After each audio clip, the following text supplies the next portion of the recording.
گزشتہ رات high blood pressure کے باعث FIC منتقل کیا گیا۔ ذرائع کا کہنا ہے کہ رانا ثناءاللہ کے ہارٹ اٹیک کو جانچنے کے لیے کیا گیا ڈراپ آئی ٹیسٹ بھی مثبت آیا ہے، یعنی یہ ایک ایسا ٹیسٹ ہوتا ہے جس سے پتہ چلتا ہے کہ دل کا اٹیک ہونے کا خدشہ ہے یا نہیں، تو وہ ٹیسٹ جو ہے وہ پازیٹیو آیا ہے کہ یہ جو BP ہائی ہوا ہے اس سے ان کا دل کا عارضہ جو ہے وہ لاحق ہے۔ ہسپتال ذرائع کا مزید کہنا ہے کہ وزیر داخلہ رانا ثناءاللہ کا بلڈ پریشر 160/120 تھا، بخار کے ساتھ دل کا درد تھا اور اب ان کو فیصل آباد کے ہسپتال سے ڈسچارج کیا گیا ہے۔ دوسری جانب سپریم کورٹ معاشی معاملات میں مداخلت نہیں کرے گی، یہ چیف جسٹس کا کہنا ہے۔ چیف جسٹس نے کہا کہ سپریم کورٹ معاشی معاملات میں مداخلت نہیں کرے گی، معاشی معاملات میں سپریم کورٹ کو کوئی مہارت حاصل نہیں ہے۔ سپریم کورٹ کراچی رجسٹری کے KESC کی نجکاری کے خلاف جماعت اسلامی کی درخواست پر سماعت ہوئی۔ چیف جسٹس کی سربراہی میں 3 رکنی بینچ نے اسلام آباد سے بذریعہ لنک کیس کی سماعت کی۔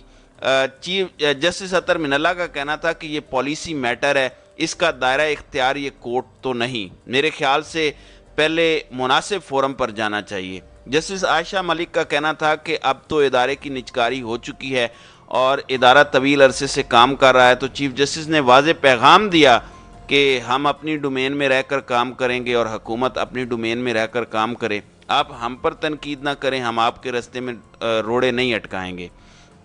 اب آ جاتے ہیں بنگلہ دیش کے معاملے پر۔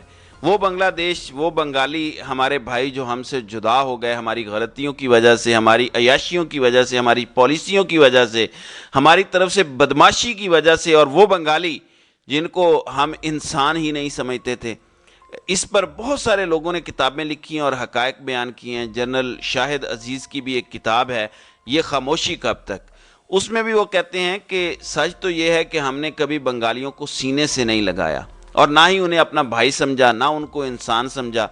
آج وہ بنگلہ دیش جو ہم سے الگ ہوا تھا اور ہمیں یہ پڑھایا گیا تھا کہ وہ غدار ہیں، وہ کہاں پہنچ گئے۔ جیو نیوز کی یہ خبر ہے، وہ جیو نیوز جو اس وقت گورنمنٹ اور طاقتوروں کو جو ہے وہ اننے واہ سپورٹ کر رہا ہے۔ کہتے ہیں کہ بنگلہ دیش نے معیشت کے ہر شعبے میں پاکستان کو پیچھے چھوڑ دیا۔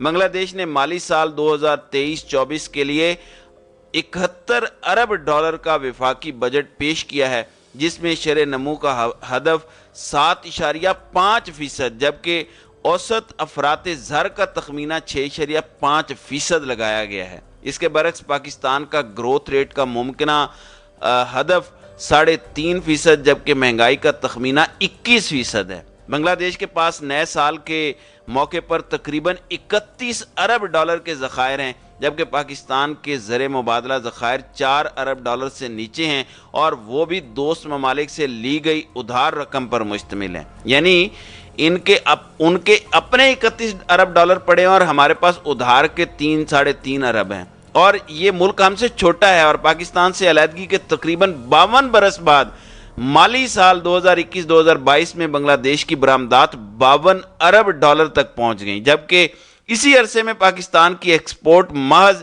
31 ارب ڈالر تک محدود رہی۔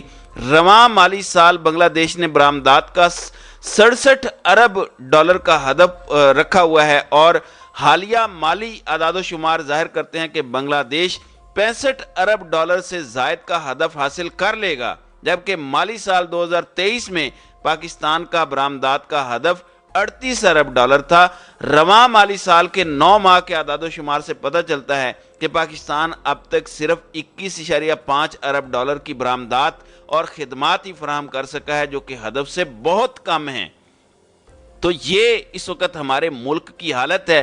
پاکستانی روپے کی قدر اب اس وقت 0.38% کے برابر رہ گئی ہے۔ یہ جو ہم محاورہ بولتے تھے 2% کے لوگ، اب وہ ٹکا جو ہے، جو بنگلہ دیش کا پیسہ ہے، وہ پاکستانی روپے سے کئی گنا زیادہ آگے بڑھ گیا ہے۔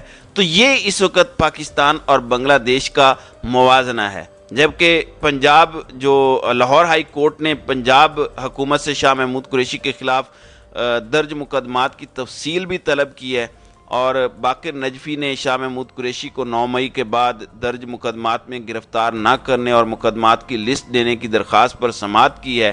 شاہ محمود قریشی کی صاحبزادی گوہر بانو نے لاہور ہائی کورٹ میں درخواست دائر کر رکھی ہے، جس میں انہوں نے موقف اپنایا کہ شاہ محمود قریشی وزیر خارجہ اور سیاسی جماعت کے رہنما ہیں۔ خدشہ ہے کہ 9 مئی کے بعد درج کسی خفیہ مقدمے میں پولیس شاہ محمود کو گرفتار کر لے گی۔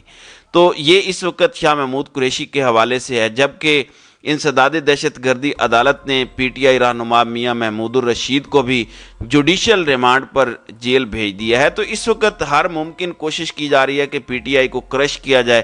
ایسے میں اسد کیسر، ڈاکٹر یاسمین راشد، میاں محمود الرشید جیسے لوگ ڈٹے ہوئے ہیں، اور ہمارا ملک اس وقت تباہی کے دہانے پر ہے، مگر طاقتوروں کو فکر یہ ہے کہ کہیں عمران خان نہ آ جائے، اور اسی ڈر کی وجہ سے وہ الیکشن نہیں کروا رہے اور ملک کو مزید تباہی میں ڈبونے جا رہے ہیں۔ تو ناظرین کرام، آپ کی اس ویڈیو کے حوالے سے کیا رائے ہے؟